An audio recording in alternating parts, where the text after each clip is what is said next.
Hello, everyone, and welcome back to the Love Island Daily for Season 8, Episode 16 of Love Island USA, Season 8, also known as Aftersun Episode 2, depending on where and how you're watching. We're back again with another Aftersun episode, and you can catch the recap on YouTube. Again, we're live, baby, after every episode, and you can watch that at weknowdatingshows.com. If you prefer a podcast vibe, you can go to weknowloveisland.com. There's many ways to find me and to hear my thoughts and recaps of Love Island USA, as well as podcasts with Scally twice a week, a podcast with Rob every week, and some bonus episodes along the way as well. Thank you so much for being here. Aftersun is back again. I do feel like it was a very similar vibe to last week. I think Sierra and Teffy were a bit more comfortable than they were last week, which is not to say that they weren't comfortable last week, but it was, their first episode. So it's nice to see them kind of getting into a regular routine and vibe and getting into the pace of Aftersun itself. So before we get into all of the info, actually with Gabe and Sol, we did get a bit of discussion just on the show from Sierra and Teffy. They talk about all of the kind of love triangles that were going on. So they talk about first Caleb, Kenzie, Corbin, how, she wanted a cowboy. She got everything she asked Santa for, bringing up the age gap when literally like Caleb is 21, Corbin is 22, and she's 24 is not a big deal. Teffy says that, Kenzie's learning how much she can connect to a 22-year-old from Miami. Sierra brings up how Caleb continually talks about how he and Corbin are opposites, but they do have the same tattoo. Sierra apologizes to all nurses on Kenzie's behalf for having the incorrect information re-eyesight. They then move into Kenzie, Corbin, and Melanie as a love triangle. They talk about how they appreciate how respectfully Melanie moved, that she was, not pushing in with Corbin too much until she knew that Kenzie would be okay with it. And Teffy, it's really funny to me, is like, well, between Melanie and Sincere, one of them had to move respectfully. Made me LOL. And they mentioned that Kenzie is not giving Melanie the same respect that Melanie is giving her. Teffy does admit to being unable to date more than one person at a time because she's always giving people her best material. And if she's saying the same joke to someone else, it just doesn't feel sincere. They then talk about the Sol, Sincere, Melanie love triangle. And, they're talking about how each woman is being told different things and how inevitably that will kind of make someone look like a clown. But Teffy does bring up the point of, can you be mad at someone, Sincere, for playing the game and Love Island? And Sierra's like, yes, it is Love Island. It is different. But Sierra does feel like there's a way you can do this and move respectfully while still exploring with both options. They talk about him calling them beloved. Sierra specifically says she hates the use of pet names. She will never use the same pet name for another person. So she says that the pet names Chicken Nugget and Booger have been retired for her. Teffy says that she wants Sincere to kind of prove to them that it's real. Like there's a certain Casa coming and maybe they'll eat their words about him. Sierra wants Melanie and Sincere to end up with who they want to be with. Teffy says, I want them to end up together and get a Yorkie. I mean, they do have, like, Sincere and Melanie do have like a certain level of magnetic attraction to each other. So I do understand kind of rooting for them as a couple, but at the same time, I don't know. Sincere has a lot of growing up to do, in my opinion. They then also talk about Sol, KC, and Anaya as if that is like an equally valid love triangle. And it's not in the same category as these other ones. Like, Casey never actually explored with Sol. I don't think it's fair to call it a love triangle. Sierra's assessment is that he wanted to explore with Sol, but was afraid of the blowback, that he was afraid to rock the house. They do talk about the grandma comment again, about how annoying it is that he would call Anaya grandma because she won't get with him physically. Which I mean, I think Teffy and Sierra see a lot more footage than we do. So it seems like they might have a little more context for that moment. And if that's the way they see it, it kind of encourages me to see it that way as well. And Sierra talks about how she's the same. She's low and slow. Like, Anaya shouldn't have to get with him if she doesn't want to, which is completely valid. They talk about the Hideaway situation, and they bring up the absolute gall and gumption of Zach asking while they are pulling the sheets down after having sex if he can explore with Bombshell. And Teffy's, okay, I need to say, this is a quote from Teffy.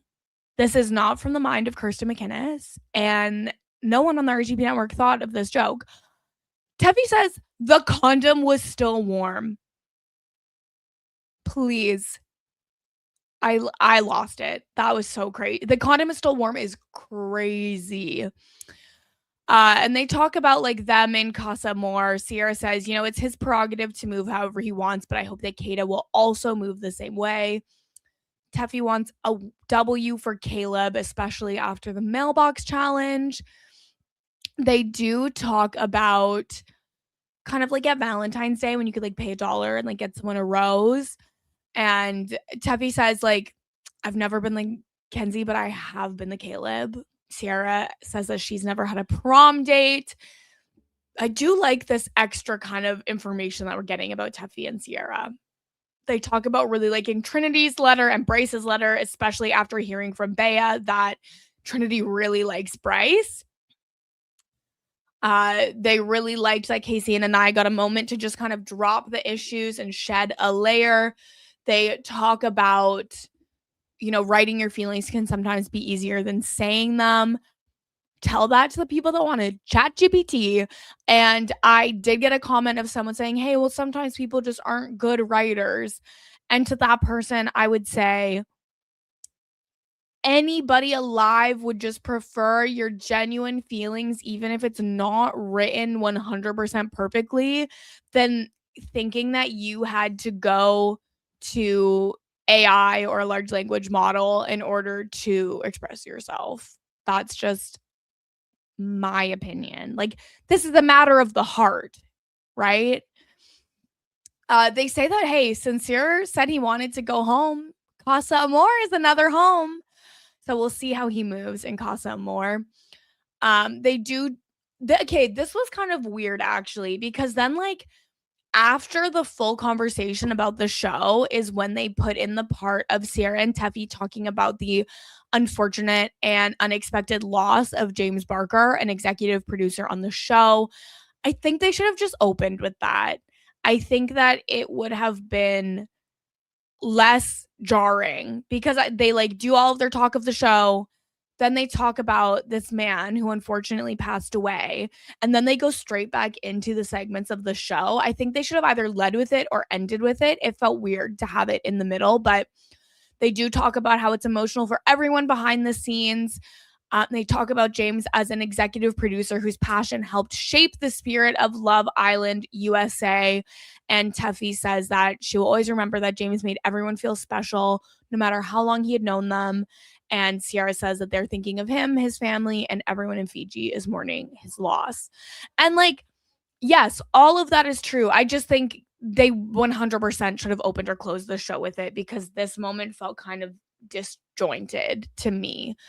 And that's a good point from Hornhub in the chat that it might have felt less jarring with commercials, but I don't have commercials on my Crave, so can't relate. We then go into kind of the normal segments of the show as we got them last week. So it seems like this is a pretty standard structure for the show. We're going to have Sierra and Teffy talking about their thoughts on the show, and then the scenes of the dumped, Islanders getting dumped, and then them getting their phones back the next morning, then a solo interview with them, and then at the end, both of the dumped Islanders together and getting the information. So we see the footage again of Sol and Gabe getting dumped. Not new to us. We have seen it before, at least twice. We do see Gabe and Sol in the car together from the villa to the hotel where they'll be going afterwards. And Gabe is saying everyone is playing it safe. Sol says that's after she heard Sincere's letter to Melanie, like at the end of the day, it felt like everything with Sincere was a facade. Gabe says, like, even like when I was talking to KC, he said that you were talking to him. And Sol says that every time she tried to talk to KC, Anaya would pull him. Gabe says he was really connecting with Jen, but he does not know what the girls were thinking. Sol says that she does not think Gabe should have left, and she really thought that Caleb would be in the vehicle with her because he took the experience and ran with it, which the other people in the villa cannot say. And she wishes that they were all open the way that Gabe was open. So then we do get a little bit more context on this from Sierra and Teffy, where they're really feeling for Sol. They were rooting for her. They're still rooting for her. Teffy's like, well, we didn't really get to know Sol, but maybe we'll get to know Jen. But I would have loved to have seen Sol feel sought after, appreciated, and flirted with. And Sierra is mad that Sincere got to be the one to tell her that she was getting dumped after he had wasted her time, which 100%. It sucks that Sincere got to be the one to do that. Like, it just isn't right in my opinion. That's my opinion. They do talk about the logic for dumping Gabe. Maybe they thought he had a wandering eye. Maybe they didn't feel like he and Jen had a good connection because it felt more emotional with Beatrice than with Jen. They speculate on which girl would have been dumped if the girls got to choose which girl went home. They do feel like it would have been between Sol and Jen, and good chance Sol would have gone home anyway. And if the boys had to choose a boy to go home, they would have for sure chosen Caleb. And it's like the boys are mad at the girls. America's mad at everyone. You're damned if you do. You're damned if you don't. And Sierra brings up being on reality TV is very different from watching it. And the way you see it from the inside is different from the way you see it on the outside. They do also in this moment have a bit of a discussion where like Teffy says that Jen really seemed to be forming a connection with the OG women and that girls become closer than guys. Where Sierra disagrees and pushes back. She says she thinks that guys are faster. They're out here slapping asses and comparing dicks. And we had to talk about it. We had to talk about the girth check again. As much as I didn't want to talk about it on the daily yesterday, well, then I talked about it with Scally. And then it's come up here. And then it's going to come up with Rob. So I'm just going to have to be comfortable to talk about it. You know, we then get the scene of Gabe getting his phone back for the first time. He says, holy shit, when he opens his Instagram. He says he has a lot of friends, a lot of girls, a lot of people saying he's doing well. He specifically goes to Bea's profile and watches the video where she mentions that, you know, Gabe cried in my face and is now kissing Jen, and maybe I wasn't as important as I thought I was. Gabe says his feelings were very genuine. He hopes that he can catch up with Bea and talk to her. He FaceTimes his friend Andre, who I have now been informed is from Love Island USA season 3. And I gotta tell you, I do not remember this man. So I pulled up the good old loveisland.fandom.com, the wiki, to look up Andre Brunelli from season 3 of Love Island USA, which was the final season on CBS. And so it says that he came into the villa on day 30. He coupled up with Trina on day 32. And he got dumped on day 38, which I think is like right before the final, like maybe last person dumped before the final. I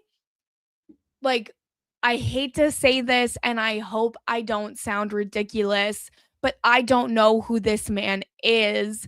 I could see him on the street and I wouldn't know a thing. Sorry to this man. But it looks like, I mean, he was on season 3, which was 5 years ago. So he's, I guess, 28. It's also not adding up because he got married in 2020. I think that the wiki might be wrong. I think that Vicky might be wrong. I'm confused. I don't remember this man whatsoever. He was only there for a couple of days, and it looks like he was a late in the season bombshell. I think he would have come in after Casa Amor. So we'll see. The season was, but the wiki says he got married in 2020. So why was he on Love Island in 2021?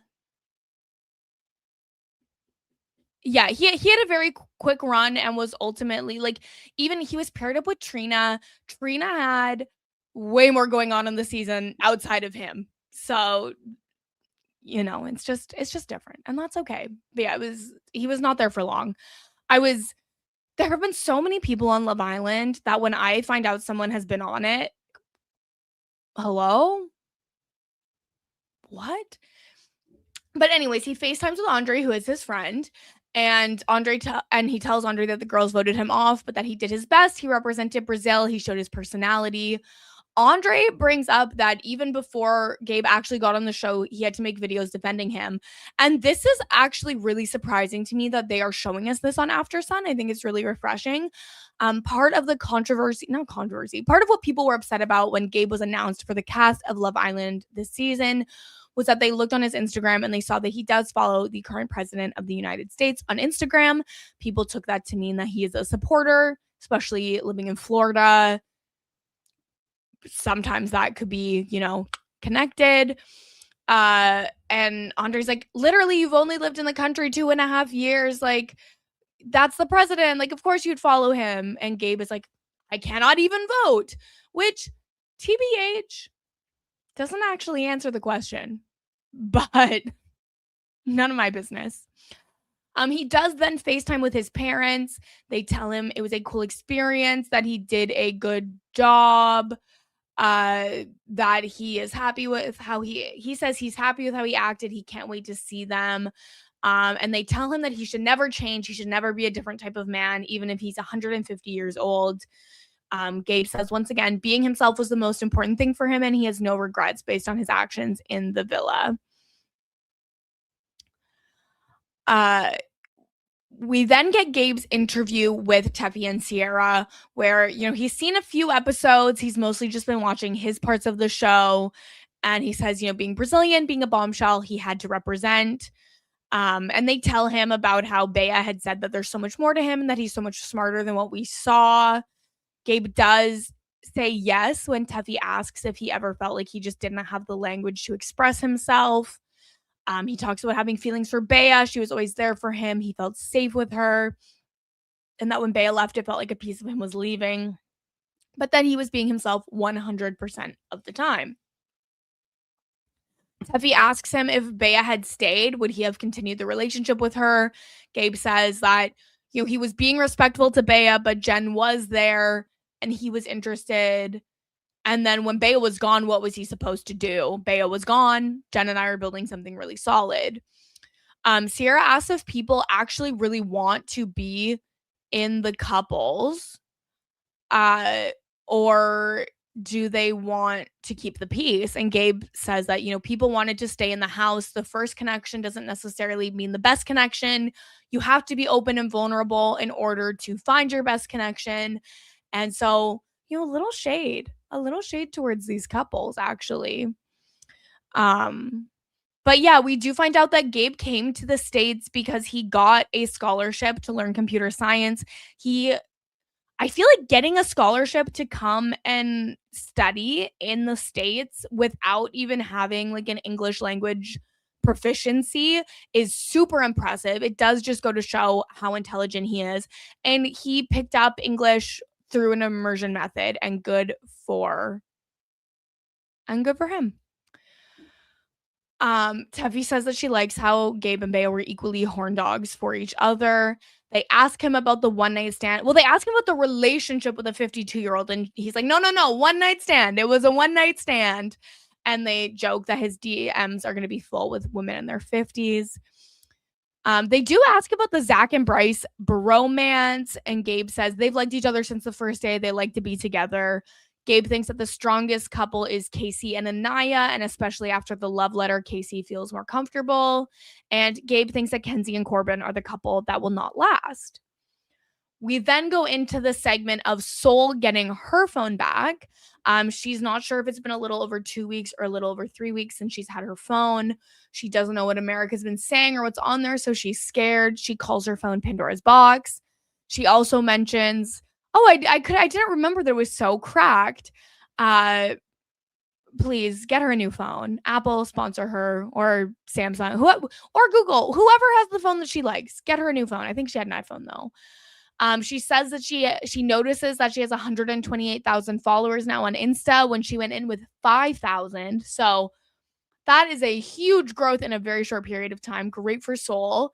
She mentions that her ex is texting her and says, well, he's in a relationship. I don't know why he's saying that to me. She says that Jen and Caleb were her people in there. The bombshells were like this. She then has a FaceTime with her cousin Leah.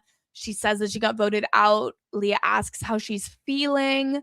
Sol says, it was hard to make connections with the girls and guys, but I tried my best. Leah says that love might not have been in the villa for her, but there's love out here. Tells her about Michael B. Jordan liking her photos.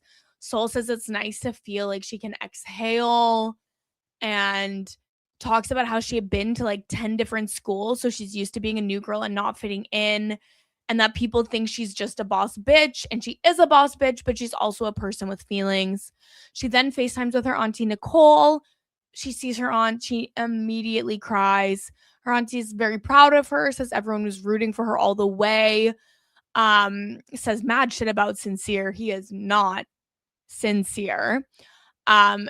And her aunt says, at the end of the day, you coming in made people think about their couples. Sincere couldn't be honest with himself, so he couldn't be honest with you. And at the end of the day, it's their loss for not opening up. It is not your loss. Understand that. We then get Sol's interview with Sierra and Teffy, that they've been dreaming of talking to her, but they didn't want it to happen. She says she's not mad. She feels blessed to be out of the house. They talk about her sweet call with her family. Sol says it didn't feel like people were even open to getting to know her on a friendship level, and that with Anaya and Melanie, there was a weird tension because their men were interested in her. Sol says, check your man, because that's nothing to do with me, respectfully. And she says that people kind of forgot the premise is to be open, and feelings by default might get hurt, but that's the premise of the show.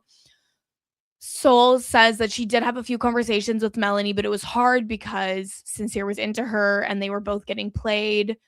They ask her how she feels watching back on Sincere saying different things and the same things to both her and Melanie, and she says she was so gagged. They ask her what she learned about in the villa. She says that it feels like she's really self-aware, but she's also interested to hear other people's perspectives. And that when Sol was leaving, Casey said, oh, I was going to pull you for a chat tomorrow. She says, what was that waiting for?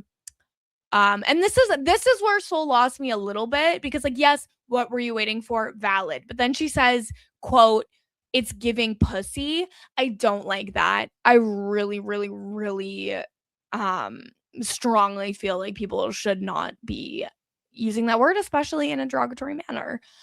So that's the one place where Sol lost me, as well as she had done like a TikTok or something with Gabe where she calls the OG women like bitches. And like, it's fine to call them fake nice, but like, don't call women bitches. I think she could pick some words more precisely when she's upset with people. But at the end of the day, she's very young. She just had a horrible experience. So I'm not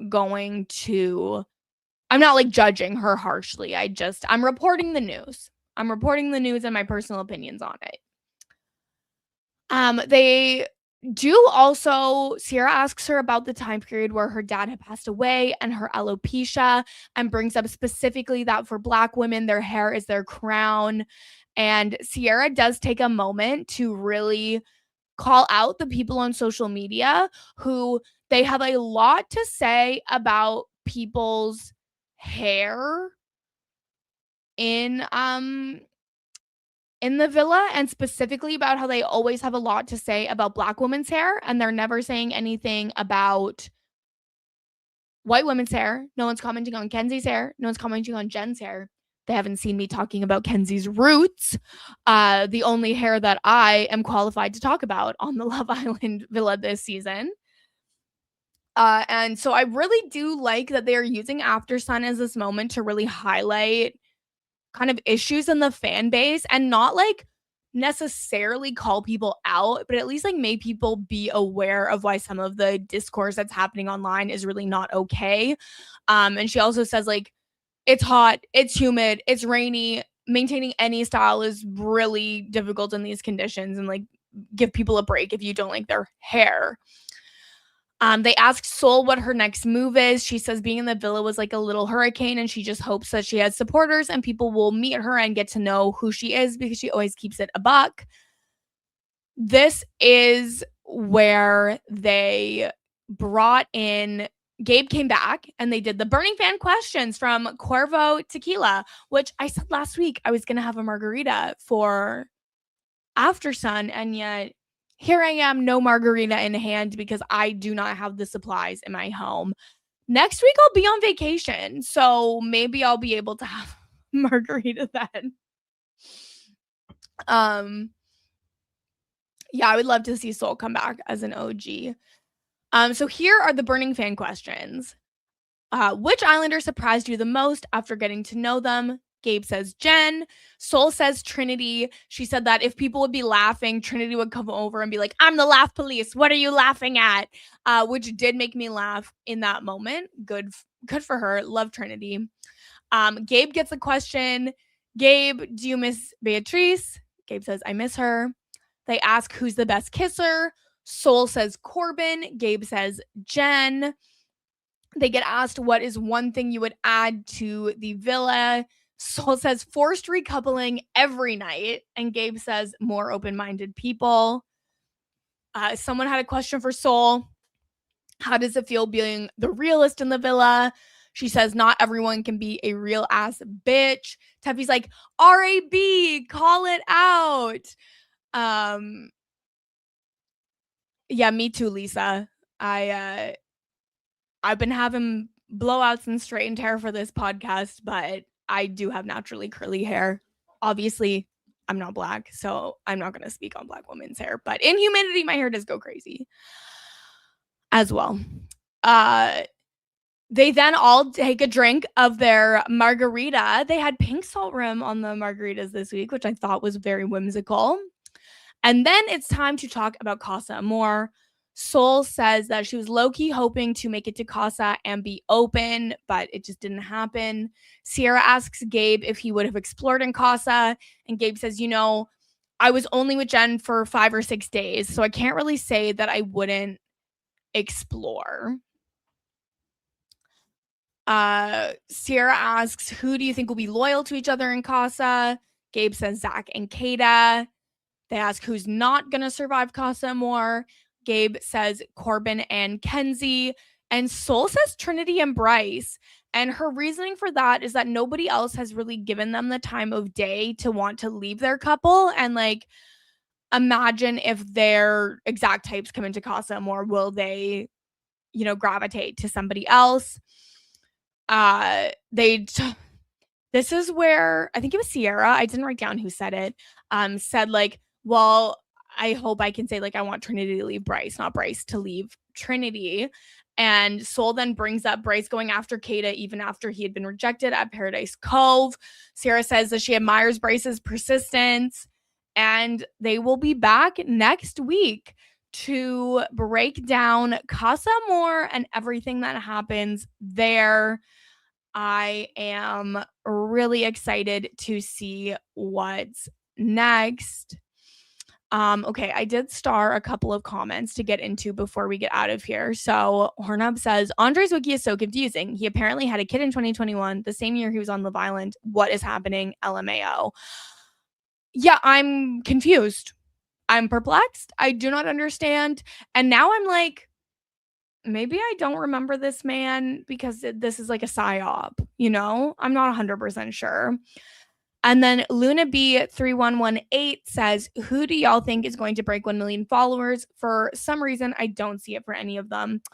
I could see it for Kada. I could see it for Trinity. It's possible for Anaya as well, but we need to see, like, I feel like we don't see enough of Anaya on the show when everything's going great, and I just think that we should see more of that. Bryce did go in with already over 100,000 followers, so I could see him getting a lot. Let's see how many followers Bryce from Love Island has now. Oh, what the hell is his Instagram?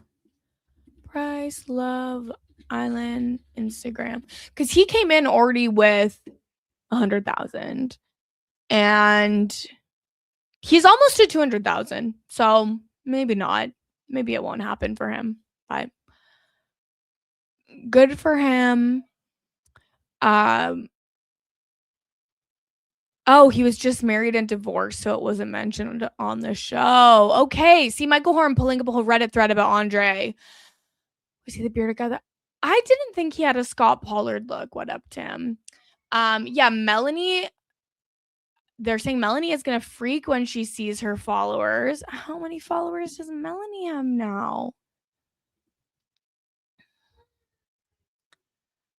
Yes, Melanie is already to 269,000. So it could happen. I could see it for Melanie. And Mandy, we have talked about what, especially when I was on with Claire, we did talk about Bryce being extremely popular on Tumblr like 10 years ago. So good for him. You know, he was the moment. But yes, so that is everything about Aftersun episode 2 for this season of Love Island USA, episode 16 / Aftersun episode 2, depending on where you're watching it. Do not forget, you can watch these recaps and all of the Love Island podcasts at weknowdatingshows.com. In addition, the recaps with Rob are on youtube.com /@RHAP. You can also listen at weknowloveisland.com to the podcast. And again, a 5-star rating and review means the absolute world to me. It is the easiest way for new people to find the show. And, you know, we're about halfway through, and the show has been doing really, really well. And I just super appreciate everybody for that, because that is just such a great feeling. A lot of faith has been put in me for this Love Island season to be here every day with you. And I just appreciate that you are all enjoying it. As a programming note, tomorrow's episode and Monday's episode, we will likely be starting a bit late. I'm going to, you know, it's Father's Day. My fiance's birthday. There's just some stuff going on. I will be here. I will be live. It's just not going to be at the regular time. So make sure to check the YouTube at weknowdatingshows.com to see when the live stream is set up for, and I will endeavor to be punctual to the time that is put there. Okay. But I will be back tomorrow night to talk about the first night of Casa Amor. I cannot wait. I'm so excited. You can follow me everywhere at Kirsten Said What. You can follow Mess Magnets, my pop culture, celebrity gossip, trending topics podcast with Sasha Joseph, which is truly a blast and a half. And I'd appreciate if you check that out as well. And I will see you tomorrow. Thanks for listening. Bye. This is RHAP. We know reality TV.